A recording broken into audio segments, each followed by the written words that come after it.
श्री स्वामी समर्थ. श्री गणेशाय नमः. श्री सरस्वते नमः. श्रीमद सद्गुरु दत्त दिगंबराय नमः. ग्रंथलेखनाच्या आरंभी श्री मंगलमूर्ती गजाननास आदरपूर्वक नमस्कार.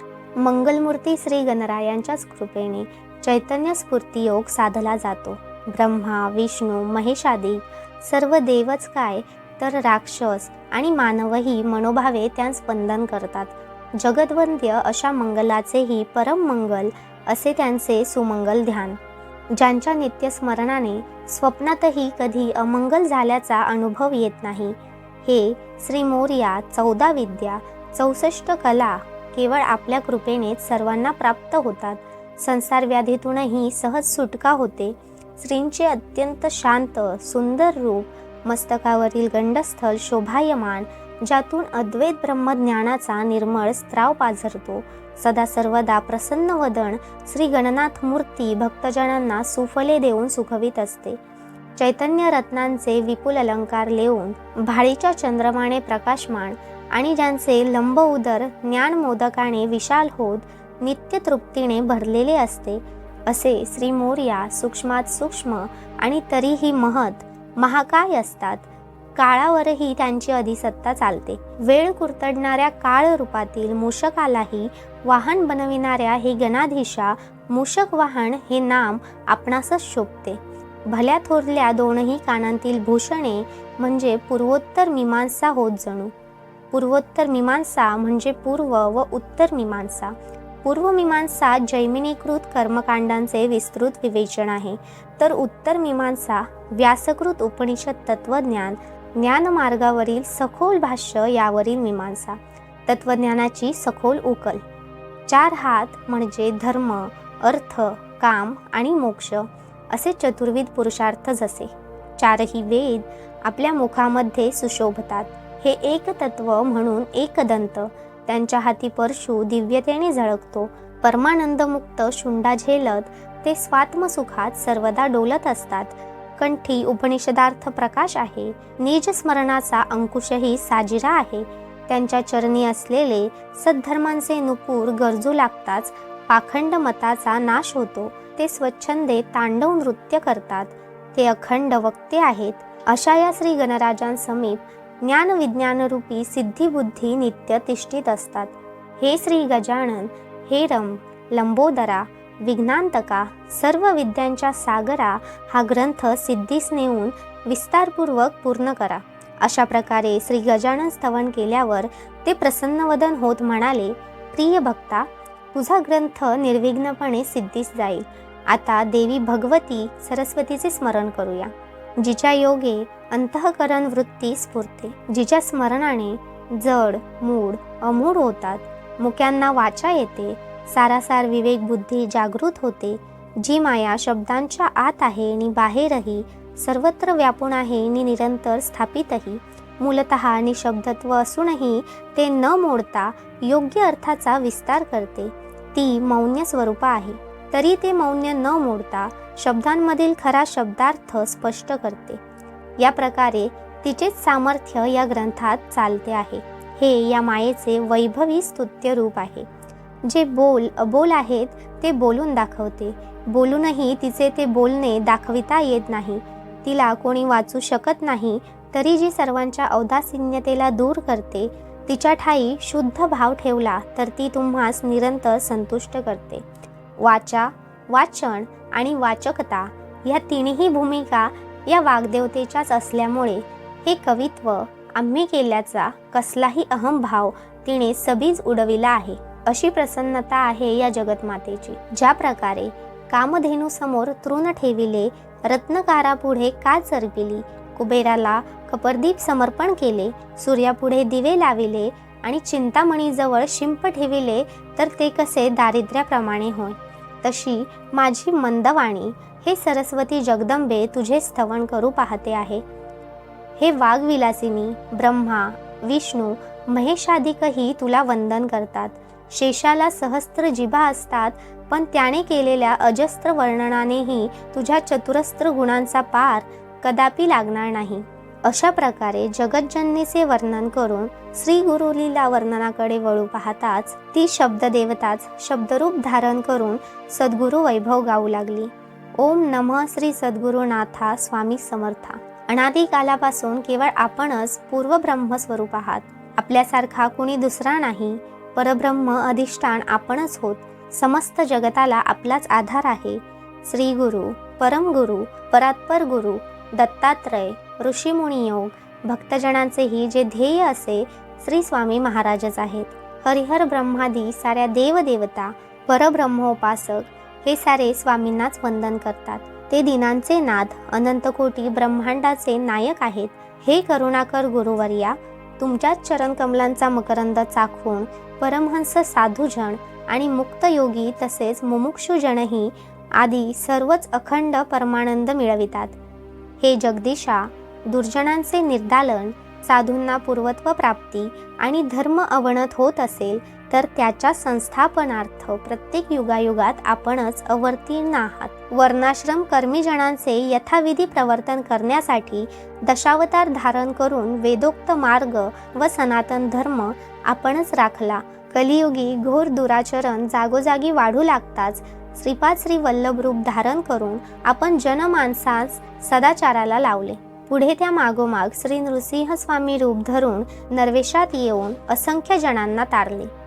या दोन्ही अवतारांचे चरित्र सरस्वती गंगाधर यांनी प्रसिद्ध श्री गुरु चरित्र ग्रंथात इत्यंभूत वर्णिले आहे. पुढे काही कालाने कलियुगात अनाचार पुन्हा वाढीस लागताच ब्रह्मस्वरूपाने नृसिंह यतिरूप धारण करून पृथ्वी तलावर संचार सुरू केला. त्याचप्रमाणे श्री गुरु नृसिंह भाणयतीश्वर स्वच्छंदपणे हिमाचल, जगन्नाथ, हरिद्वार, द्वारका, गिरनार, प्रयाग, गया, श्री क्षेत्र, काशी, व्यंकटेशगिरी, रामेश्वरम, नारायण सरोवर, बिंदू सरोवर, पंपा सरोवर, मानस सरोवर, मातुलिंग, खेटक, पंढरपूर, भागीरथी, गोदा, कृष्णातीर, कांची, बद्रिकेदार आदी अपार तीर्थे हिंडून शेवटी सोलापूर गाठून जगदोद्धारार्थ अक्कलकोटात 21 वर्षे तिष्ठले. या सविस्तर कथाप्रसंगांचे पुढे विस्तृत निरूपण होईल, ज्याच्या पठणाने भवभय, दुःख, संकटांचा भंग होईल. समर्थ श्री स्वामी गुरु व्यापक आहेत. ते सर्वत्र भरलेले असून कोणत्याही संघाचा त्यांना दोष स्पर्शित नाही. ते सर्वांतर्यामी आहेत. प्रत्येकांमध्ये त्यांचा वास आहे. ते जगाच्या हितासाठी अक्कलकोटात वसले. या प्रज्ञापुरी त्यांचे पदकमल अनन्य भावाने भजण्यात आले. आता अत्यंत लीन भावाने अहंकार रहित होऊन मी श्री गुरु लीलामृत वर्णन करण्यास सुरुवात करतो. हे त्रिभुवन पालका, भक्त दयाळा, या ग्रंथाच्या सफल संपूर्णतेकरिता मी तुमचे स्तवन करतो. महाराज, या आपल्या चरणरजा श्री गुरु लीला वर्णन करण्यासाठी आपलीच आज्ञा झाली आहे. तरी इतकी माझी योग्यता नसून ही ग्रंथरूपी कार्यध्वजा उभारण्यासाठी मी समर्थ नाही. तथापि आपली आज्ञा शीर्षावंद्य मानून मी आपल्या चरणांवर मस्तक ठेवतो. आपल्या मुखीचे वचन हेच केवळ सत्य असते. आपणच भक्त कैवारी आहात, तेव्हा हे कार्य आपणच सिद्धीस न्याल. अंतर्यामी हृदयात प्रगटून सर्व वदवून घेण्यास आपणाशिवाय अन्य कोणी समर्थ नाही.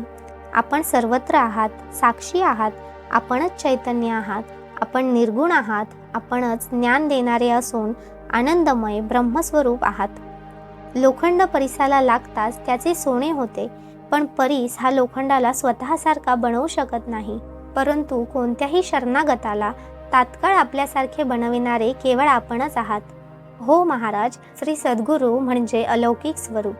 त्यांना चिंतामणी म्हणा वा कल्पतरू, ते अचिंत्य निर्विकल्प स्वरूप आहेत. कुणाकडून कसलीही अपेक्षा ते धरीत नाही. त्यांना कोणतीही इच्छा उरलेली नसते. इतरांपासून वेगळेपणा असा त्यांच्या लेखी उरलेला नसतो. ते परमामृत स्वरूप असतात. त्यांच्या स्वयंप्रकाशी रूपाला उपमाच नाही. एक वेळ समुद्र आटतील, रात्री कोठे सूर्य प्रकाशतो, चंद्राचाही क्षय होतो, अग्नीला देखील मर्यादा आहे.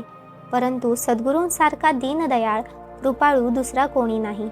ते सर्व शांतीचे सुखदायी आगर आहेत. श्री गुरु हे ब्रह्म विष्णू महेश्वरांचे संपूर्ण अवतार आहेत. हरिहरादी देवांचे आजवर अनंत अवतार झाले, आजही असतील, यापुढेही होत असतील. त्यांना नमन करतो. वेद हे साक्षात नारायण आहेत.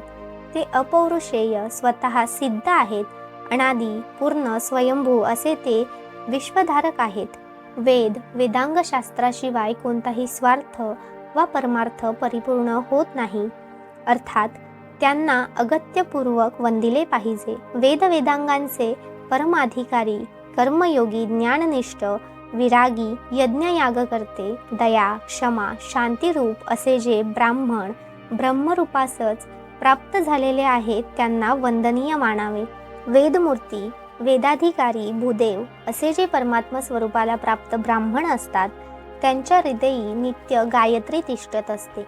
असे ते प्रसिद्ध योगीश्वर याज्ञवल्क्य, वेदव्यास, दधी, अथर्वण, भृगु, पराशर, शुक्राचार्य, कपिल मुनी, भरद्वाज, वसिष्ठ, अत्री, विश्वामित्र, मरीची, जमदग्नी, अगस्ती, दुर्वास ऋषी, वामदेव, गौतम, अंगिरस, मुदगल, वत्स्य, कौशिक, कण्व, लोमेश, मार्कंडेय, मांडूक, कश्यप, नारद, शुक, शौनक, वाल्मिकी, वैशंपायन, सूत, सनक, सनंदन, सनतकुमार, सुजात, धौम्य, जैमिनी, अश्वलायन, गर्ग, योगसूत्रकार, पतंजल, धारण्य, उद्दालक, गौपवण, शांडिल्य, सैतव, अरुण, कात्यायन, नैध्रुव, कौंडिन्य आदी ऋषीश्वरांना नमस्कार असो. देवगुरु बृहस्पतींना वंदन असो. इंद्र, चंद्र, अग्नी, सूर्य, पृथ्वी, वायू, तेज, पाणी, यम, वरुण, दिक्पाल, कुबेर, नवग्रह आदींना नमस्कार असो.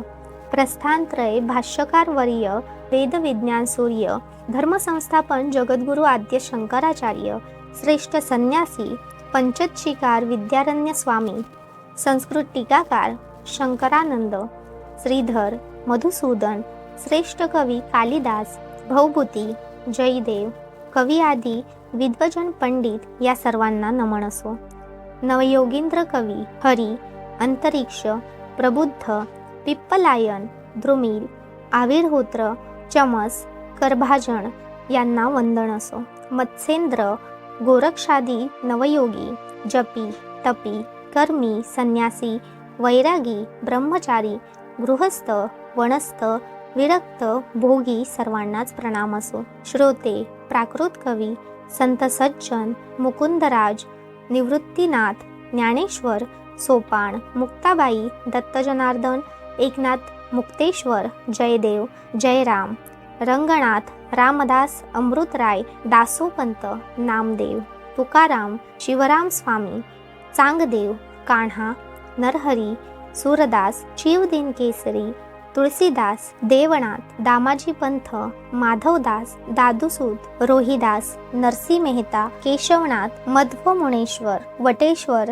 गोरा कुंभार, सावतामाळी, बल्लव, कबीर, सोयरोबा, विठोबा खेचर, मयूरपंत, वामन पंडित, रामजोशी, परमानंद, मानपुरी, अनंत, सजन कसाई, मीरा, नीरा, कृष्णा, जनाबाई, विठ्ठल पुरंदर, मोर्या गोसावी, श्रीधर स्वामी नाझरेकर, माणिक प्रभू, जयराम, यशवंत, हंसराज कवी, बाळकृष्ण गंगाधर, देवनाथ आदी अनंत संतांना नमस्कार असो. आता माता पिता, कुलदेवता, ग्रामदैवते, वासुदेवता यांच्या कृपेने आपणास सर्व काही प्राप्त होते.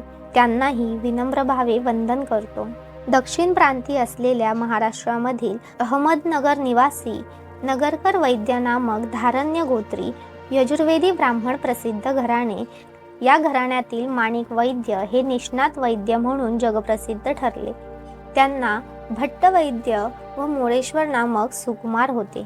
या दोघांवर देवी जगदंबा व भगवान श्री शंकरांची कृपा होती. शके 1630 मध्ये त्यांनी वैद्यक विषयावरील संस्कृत ग्रंथ रचले.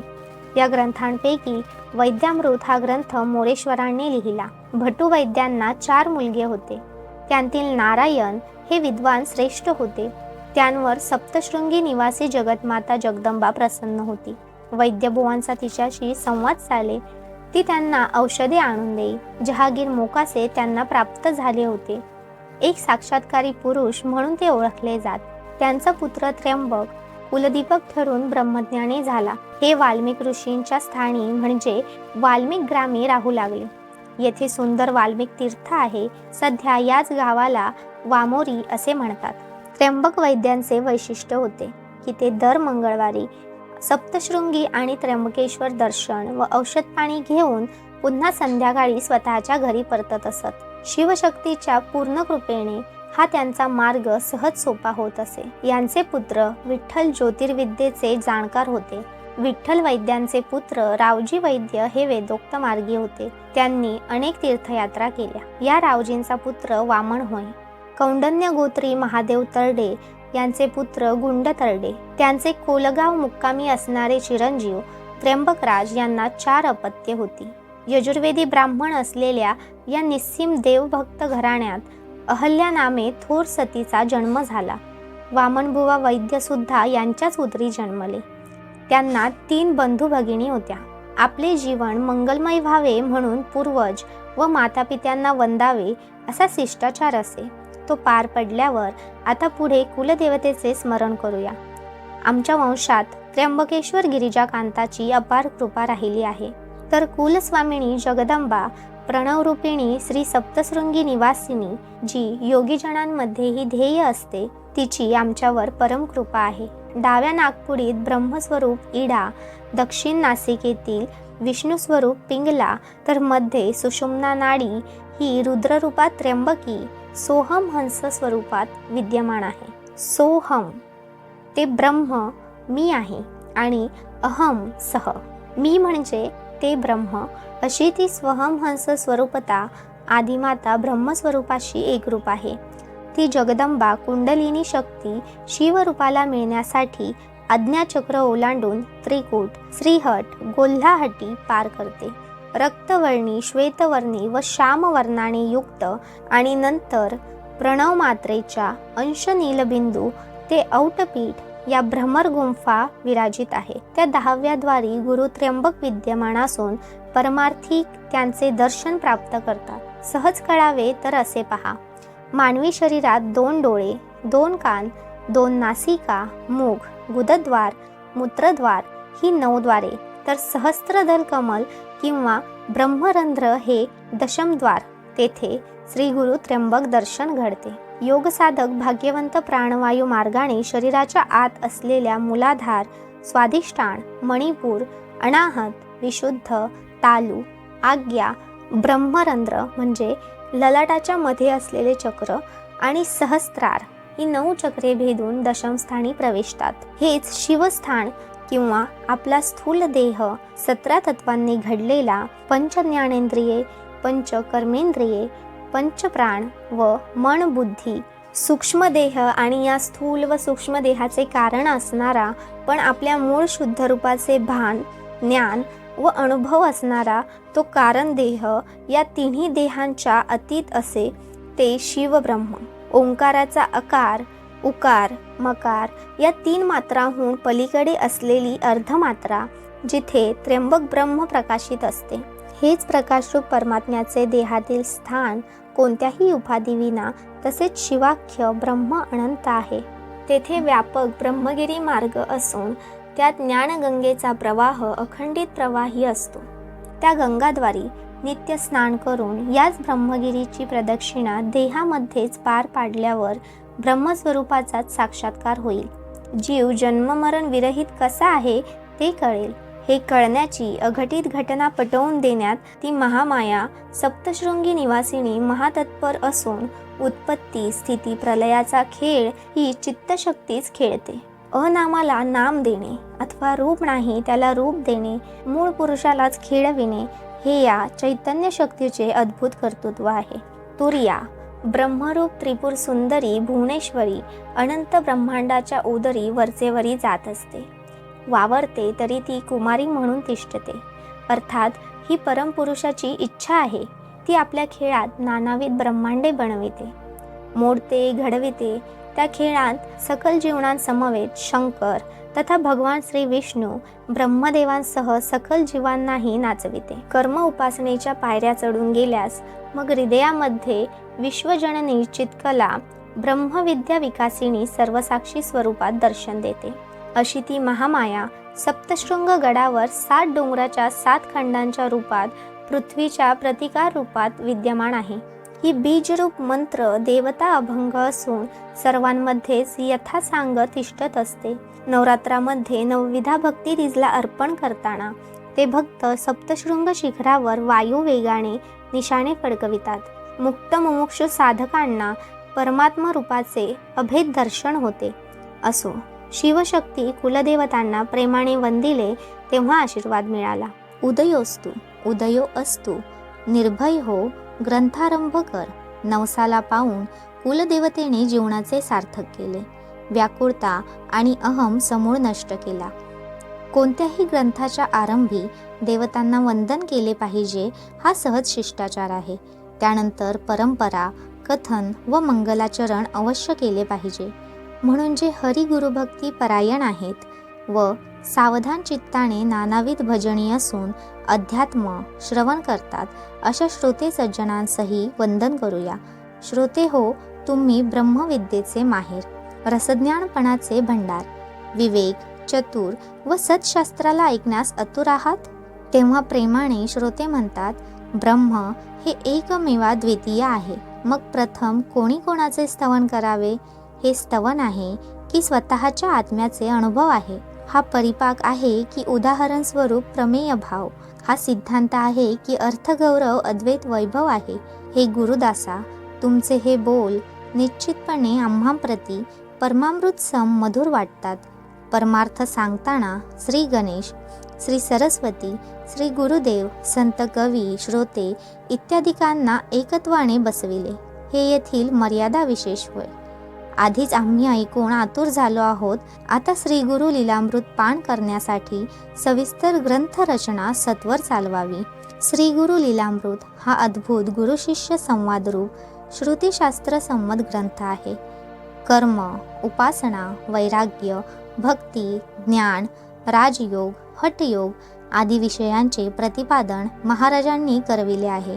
स्ववर्णाश्रम धर्म पालन करावा, तपाचरण राखावे, विषयेश्चा रहित असावे, वैराग्य निर्मल असावे, देहाला अमंगल होऊ देऊ नये, विद्वत अनुभव, सत्य, नित्य, शुद्ध, अविनाशी, त्रिकालबाधित, अद्वितीय आत्मस्वरूप असतात. तर देहस्वरूप अमंगल, विपरीत, जड, दृश्य, बाध्य, मिथ्या, नाशिवंत, क्षणभंगूर, अनित्य, अपवित्र, असत, जन्मजरा मरणमुक्त, अशाश्वत, चंचल, अमंगल असते. आत्मा हा पुण्यस्वरूप, नित्यमंगल, अखंडित, शाश्वत, सच्चिदानंद स्वरूप असतो. शब्द, स्पर्श, रूप, रस व गंध हे पंचविषय बंधनात टाकू शकतात. म्हणून त्यांची निवृत्ती करणे आवश्यक आहे. विषय इच्छांची समूळ निवृत्ती होणे म्हणजेच उपरती होय, जी ब्रह्मज्ञान प्राप्तीसाठी साधनभूत ठरते, ज्याद्वारे सर्व कर्मसन्यास होईल. त्याचबरोबर गुरुकुलवासही झाला पाहिजे, म्हणजे सत्यत्व स्वरूप प्राप्तीसाठी साधक योग्यता प्राप्त होतो. वेद व आपले गुरु यांच्या वचनाबाबत आपण पूर्णतः श्रद्धा बाळगावी. अगदी भक्तिपूर्वक दृढ विश्वास ठेवावा. भगवत स्वरूप जाणण्यासाठी, स्वस्वरूप ओळखण्यासाठी तळमळ असावी. कर्त्या करवित्या परमेश्वराला परमभक्तिभावाने भजत असावे. श्री गुरु लीला अमृतात आत्मरूप तत्वाचेच आपणास दर्शन होईल. सर्व जगत ब्रह्ममय आहे याचा अंतरी अनुभव येईल. येथील गुरुशिष्य संवादामध्ये ब्रह्मस्वरूपाच्या या सिद्धांत रहस्याचे दर्शन होईल. शंकांचे निराकरण होईल, समाधान मिळेल. गुरुभक्तीने मोक्ष सिद्धी प्राप्त होते. मोक्ष म्हणजे मोकळे, स्वतंत्र, बंधनमुक्त होणे. आधी देहाभिमान म्हणजे मी, माझेपण गाळले पाहिजे, मीपणा सोडला पाहिजे. नित्य स्वस्वरूप प्राप्ती होऊन परमानंद दाटला पाहिजे. ज्याचे अंतःकरण शुद्ध होते, प्रपंचात, संसारात त्याचे मन विटते, विषयभान राहत नाही. असा व्यवहारामध्ये उदासीन राहणारा श्री स्वामी प्रियकर परमार्थासाठी निरंतर प्रयत्न करत असतो. असा भक्त मोक्षाधिकारी मुमुक्षू जाणावा. याची ओळख अशी पटते की परमार्था वाचून इतर कर्माचा तो अनादर करतो.